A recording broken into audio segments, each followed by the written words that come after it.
Well, hey everyone, this is Chris DeFurio with Keys to the Shop, and welcome to another edition of Shift Break. Today's episode is brought to you by La Marzocco. They are the quintessential espresso machine, the ubiquitous presence of quality and innovation, dependability in specialty coffee. If you've been in coffee for any length of time, chances are really good you've not only worked on a La Marzocco espresso machine, but you have loved it. And it has, like me, been one of your favorite coffee experiences in terms of equipment. This is why people all over the world select machines like the Linea PB, one of my personal favorite espresso machines of the many different styles, shapes, and sizes that they have of espresso machines. The PB is just solid, dependable. The technology allows for an incredible amount of consistency so that you deliver quality to your customers, and that generates the loyalty that you need to keep your business open. This is at the heart of why La Marzocco is so loved, is because they know their equipment is at the heart of the business, and that keeps the business going. And so if you are in the market for an espresso machine or other equipment that you would like to upgrade to in your new coffee shop, in your second coffee shop, or whatever, go visit lamarzocco.usa.com or reach out to one of their salespeople, info@lamarzocco.usa.com. and they will get you the exact right equipment for your cafe. Again, reach out to them, info@lamarzocco.usa.com.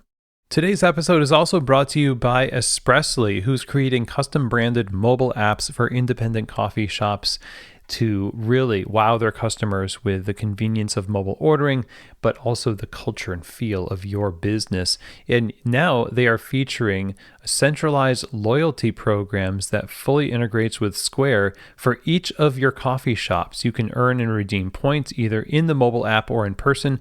That, of course, drives repeated orders from customers. It's fully customizable in Square for how points are earned and redeemed. And to get it started in your Espressly app, you can sign up for Square loyalty trial, and then it starts at $45 per person per location. Espressly does not charge a separate fee for having loyalty on in the app. And so this is just another reason why you should be looking at Espressly as your app option for your coffee shop. It's these kind of integrations that really make it worth your while. And the folks over at Espressly are just lovely as well. So go check them out at espressly.co and start the process of having them design and launch your app today. Again, that's over at espressly.co. That's espressly.co.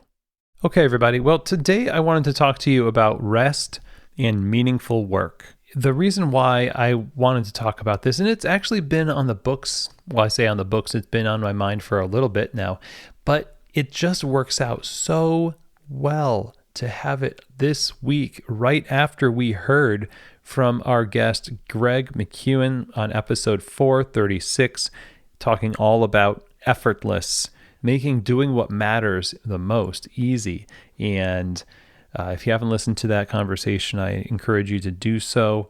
The point here that I'm going to try to make today is that there are a couple of different forms of rest that we can enter into. One of them is to simply not work. It is to have time off, to settle yourself into other realities besides the work reality. It is to create for yourself space where you build up the reserves of your emotions and your mental faculties and your body, and entering into the work of the cafe with all of the technology, the unknowns of customer service, and also of staffing and the relationships and how they all interconnect. It's a very stressful environment. And being able to take care of yourself and truly rest is so critical. Going on walks, self-care of various kinds that truly build your health and vitality as a human being in a holistic way.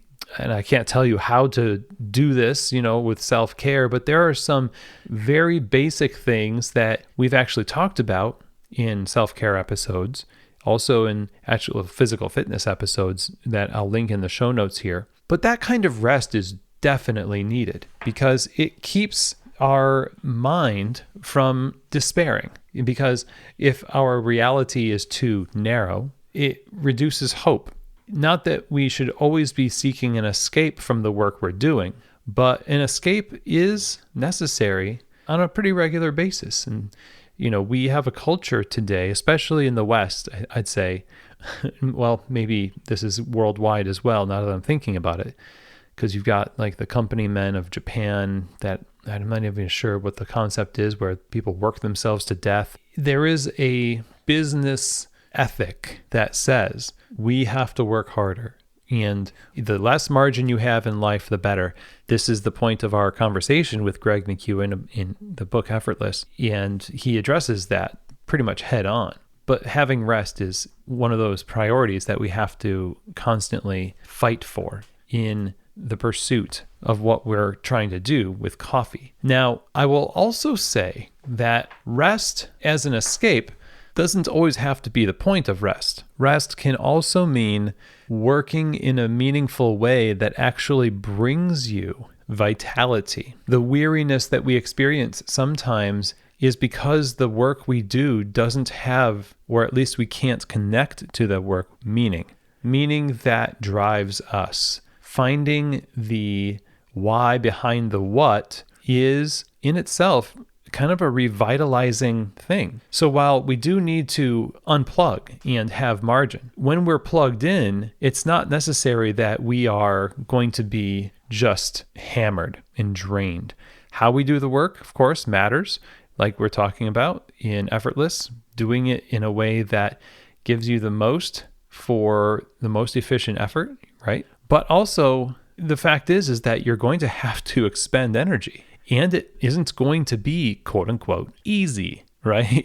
You're going to get tired. You're going to use up calories, and it's going to be hard. We have that episode, Hard Work is Hard. But if in the midst of that hard work, you are able to retain perspective and find meaning in the work, even though it's taxing in some ways, it will give you a boost. It will give you life, a lightness in your step, because you can see that even though it was difficult or you are tired, it's in service to something that is soul fulfilling. That is something that you can't write into a business plan in terms of how are you going to sustain this business. Yet, I find for workers, managers, owners alike, it is the reason why an otherwise good business on paper will fall apart in reality, because the people that make up the business fall apart themselves. So when we talk about things like creating a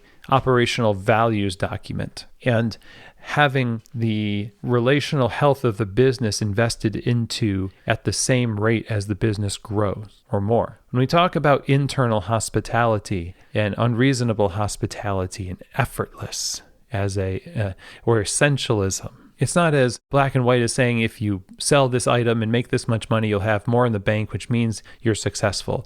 The numbers are there that might show some measure of success in a metric. But success, I think, is not just a number. It's a feeling. It's the discernment of the change that you have rendered in the life of another, in your own life, and that you've been faithful to invest in such a way that you feel happy. And not only is the money there to care for the people that care for the business and the customers, but that it is sustainable because we're all connected to the greater meaning of what it is we're doing. That comes from rest. It comes from connecting with the why and the values of what you're doing. It comes from connecting the work that you're doing to the values, to see and to say, to speak, to communicate to your people and affirm in specific ways and enter into joy, even into the hard conversations with joy, to be the presence of light in the business. Because as things start to get narrower and we get tunnel vision and we get all of the voices and the noise and the work, what starts to happen? Things start to get darker. It is up to us to foster this presence and choice to choose the light way. So there is a combination of rest and meaningful work that creates sustainability in a business. Again, businesses that are great on paper and should work will or will not work in reality because of the health of the people that are working in it. And so if you haven't listened to that episode 436 with Greg McKeown, I would encourage you to. Also listen to Unreasonable Hospitality. There's a couple of other episodes I'll link in the show notes, but I hope that this all makes sense. This is a really critical subject that I hope you make a lot of time for in your schedule and in your mind and in your heart. So I hope that that's helpful. Let me know what you think. Please reach out. Keys to the Shop on Instagram is simply @keys to the shop. You can send a DM. Always love hearing from listeners. You can ask questions, suggest topics. If you want to have something covered and you have a question that you would like to have me answer on the show, that would be fantastic. Let me know what you think about this. Maybe there are some things that you have done to really find meaning in your work that allowed you to feel less stressed and more fulfilled in your work, where escaping into rest wasn't absolutely necessary for life or death, even though you should rest. I know lots of people have strategies for this. I'd love to hear yours. So that's it for today. Thank you so much, as always, for joining me on the show and supporting this podcast. As always, I hope that this episode has truly given you keys to the shop.